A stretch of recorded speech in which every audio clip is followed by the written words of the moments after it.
তুমি মই জানা এদিন ঘৰ সাজিমে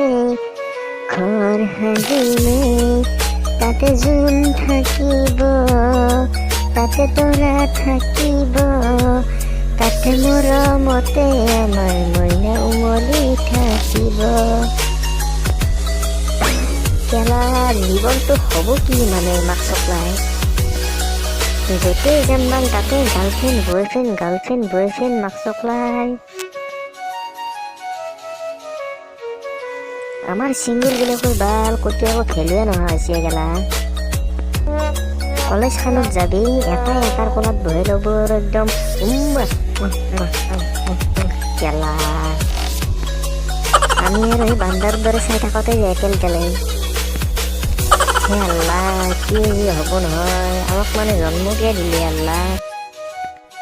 এই বস্তুজনৰ কেলা মোটেৰ বাহিৰে একোৱে কামত নাহিল। বাকী চলিগিলাকে এই বস্তুৰ দিয়ে কিমান কি কাম কৰি আছে। কি হ'ব আমাৰ মানে জীৱনটো এনেকৈ গ'ল, এডাল মানে এই মুতিয়াওতে শেষ হ'ব।